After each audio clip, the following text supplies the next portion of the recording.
Здравствуйте, уважаемые зрители канала! Сегодня мы предлагаем вашему вниманию новый выпуск на тему «Как проходил последний день осужденного на смерть в СССР, факты, от которых стынет кровь». Государство, карающее за серьезные преступления смертной казнью, это правильная позиция. Недаром же говорят «око за око, глаз за глаз». Поэтому предательство родной страны, убийство человека в СССР каралось смертной казнью, у преступника не было шансов. Ведь власти страны Советов уверяли, что граждан ждет только светлое и безопасное будущее. Но все не предусмотришь. В послереволюционное время нужно было строить государственность, потому долгое время процветали преступные шайки, карманники и уголовники. Конечно же, и их вылавливали, уничтожали. Ликвидировали без пощады и суда, и тех людей, кто был неугоден советскому правительству. Как правило, казнили сразу же после приговора, поэтому у смертников не было времени оценить, как же проходил их последний день перед казнью. В послевоенное время такого количества казней уже не было, хотя рассматривались дела военных преступников, но и их уничтожали по-быстрому.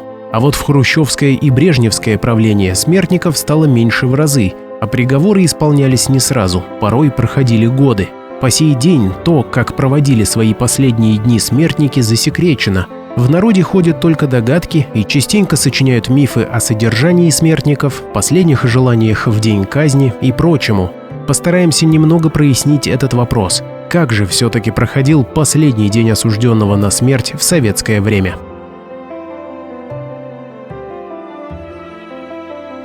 До революции в Российской империи были какие-то формальные проявления сострадания к смертникам. Их причащали и принимали последнюю исповедь. К тому же в дореволюционные годы, как правило, не казнили, а отправляли на каторгу. Она была главным наказанием для самых опасных преступников.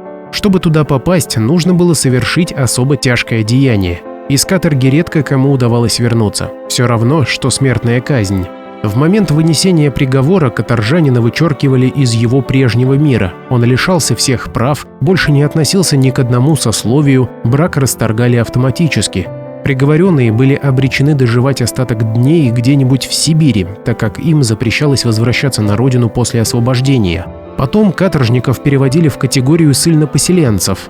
Однако, когда власть перешла в руки большевикам, то преступников стали расстреливать без лишних условностей. Исполнялось все сразу после вынесения смертного приговора. Время было сложное, и содержать заключенных было некому. Никто даже не заморачивался тем, чтобы хоть немного подготовить человека к смерти. Иногда были исключения. Смертникам сохраняли жизнь на определенное время. Так делали, чтобы выяснить как можно больше информации, получить выкуп или еще по каким-то веским причинам.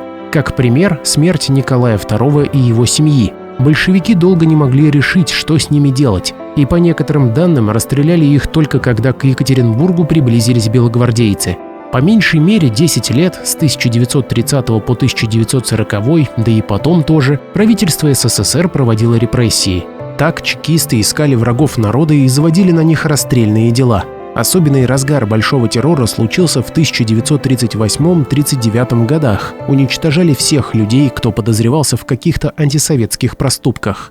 Под расстрельно-тюремную машину попадали и невиновные. Это ярко описал Михаил Булгаков в романе «Мастер и Маргарита». Там мастер попал в психбольницу и лишился своей каморки из-за доноса соседа Магарыча, которому очень хотелось присвоить лишнюю жилплощадь. Литературному мастеру еще повезло, ведь в большинстве случаев неугодных людей в те годы просто расстреливали. Правда, тогда это происходило уже не сразу. После допросов и пыток осужденные тройкой могли в течение 3 суток после суда подать ходатайство о помиловании, но, как правило, прошения редко когда удовлетворялись. Что и говорить, ведь справедливого суда-то не было. Например, правом на ходатайство о помиловании воспользовался Лев Каменев, бывший коллега Иосифа Сталина, а потом и Григорий Зиновьев. Но толка от их писем не было, приговор остался в силе.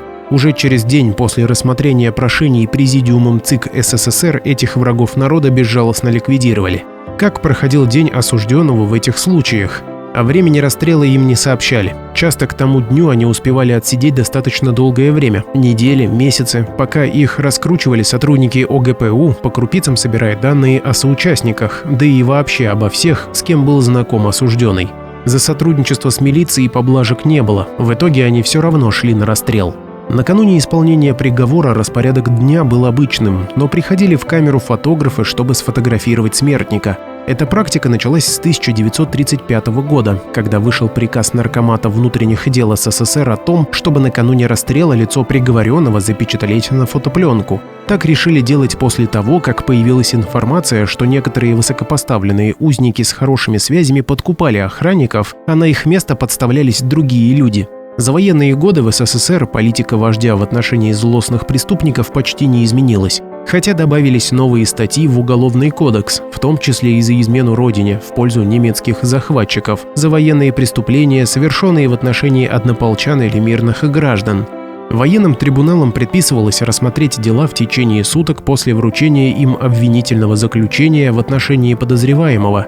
Приговоры военных трибуналов не обжаловались в кассации, и их отменяли или изменяли лишь в порядке надзора. То есть времени до казни было мало. Однако каждый расстрельный приговор особо отмечался. Уполномоченный трибунала по телеграфу делал доклад председателю военной коллегии Верховного суда, главному военному прокурору Красной армии или главному прокурору военно-морского флота СССР.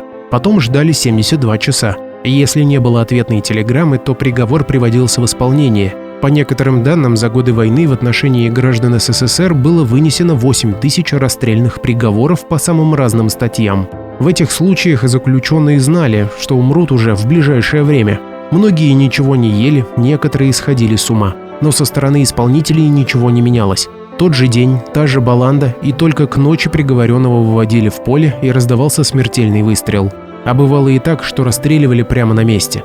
В 1950-70-х годах отношение к смертникам стало немного гуманнее, в том смысле, что у них появилось больше времени на отправку кассаций и просьб о помиловании. Узники, которых ждал расстрел, питались из общего со всеми заключенными котла, однако категорически запрещалось приносить им передачки, и их не выводили на прогулки. Интересно, что если смертник болел, его не расстреливали, а наоборот, отправляли лечиться вплоть до выздоровления.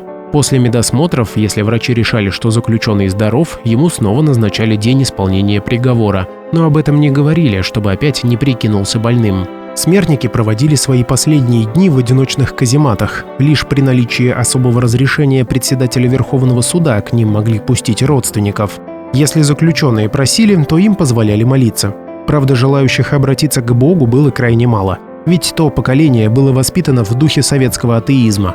Иногда смертник просил выполнить пустячную просьбу, вроде последней сигаретки. Тюремщики ее выполняли. Но никаких прощальных обедов и прочего, как любят представлять в фильмах или рассказах бывалых, разумеется, не было.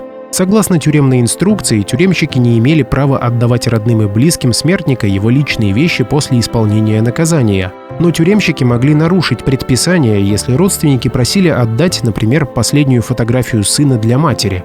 Последние свои часы, как и раньше, узники проводили в неведении относительно того, что именно сегодня их ждет расстрел. Более того, люди верили в байку, что приговоренных к расстрелу на самом деле отправляли на исправительные работы в какие-нибудь рудники. Например, многие считали, что заядлых уголовников-братьев Толстопятовых, державших в страхе весь Ростов-на-Дону в 1970-е годы, не казнили, а заставили работать на КГБ в каких-то секретных казематах. Якобы, чтобы те занимались разработкой оружия, ведь смогли же сделать самодельный автомат. Потому некоторые преступники совсем не боялись, когда слышали свой приговор, думая, что и их в итоге отправят на шахту. А все из-за того, что информация о том, как на самом деле проходил день осужденного и как исполнялся приговор, находилась в строгом секрете. Начальник расстрельной комиссии в Азербайджанской ССР Халид Юнусов уже после развала Союза поделился воспоминаниями о работе. Он говорил, что раньше не церемонились со смертниками в плане того, каким образом их лишали жизни, никаких гуманностей не было. Ликвидация обычно происходила после 12 часов ночи. На ней обязательно находились прокурор по надзору и начальник тюрьмы. Они следили, чтобы не стреляли кого-то другого. После процедуры заходил врач, который констатировал смерть, и уполномоченное лицо, которое занималось учетом. Затем составляли акт, который подписывали все, кто был на экзекуции. Как и прежде, день заключенного перед казнью проходил как обычно. Еда была той же самой, все по расписанию. Но ближе к ночи за узником приходили конвоиры и отводили в расстрельное помещение. Естественно, они ничего не сообщали узнику, не говорили о том, что прошение о помиловании отклонили. Но люди догадывались. Не так часто их выводили из камер по вечерам. Понимая, что это последний путь, многие сидели прямо на глазах, застывали на пороге расстрельной комнаты, видя глухие стены без окон. Были такие, которые начинали сопротивляться, и их приходилось связывать и даже ликвидировать в лежачем положении. Кто-то сам валился на пол от страха, случались и разрывы сердца. Исполнителями было всегда трое. Один стрелял, другие держали смертника. Стреляли из нагана, почти в упор, в левую часть головы. Иногда бывало, что приходилось делать контрольные выстрелы. Никаких последних желаний, записок перед смертью и тому подобного люди оставить не могли. Да и в действительности редко кто просил о чем-то. Было не до этого. Никого в камеру узника не приглашали. Неправда, что перед смертью в камеру к заключенному приглашались священник или мулла для того, чтобы осужденный исповедовался, встал на путь истинный, грехи свои осознал. Такого в Советском Союзе не было. На поминки и то не приглашали, так как боялись, что потом из партии исключат. А уж в тюрьмах, государственных учреждениях священники вообще никогда не появлялись. Родственники и близкие погибшего не знали даже, где он захоронен. Трупы вывозили из мест совершения приговора в леса за городом и там закапывали. Потом стали сжигать в крематориях. Поэтому смертники не могли даже надеяться, что их похоронят по-человечески. Сложно сказать, что на самом деле испытывали приговоренные в свой последний день жизни. Наверное, надежду, что это не произойдет с ними, что смерть в последнюю минуту отложится. Не думаю, что хоть кто-то, совершивший тяжкие преступления, раскаивался в содеянном в последние часы своей жизни. Вряд ли они думали о своих жертвах, только о себе, любимом. К началу 1990-х годов в СССР высшая мера наказания выносилась по 30 видам преступлений.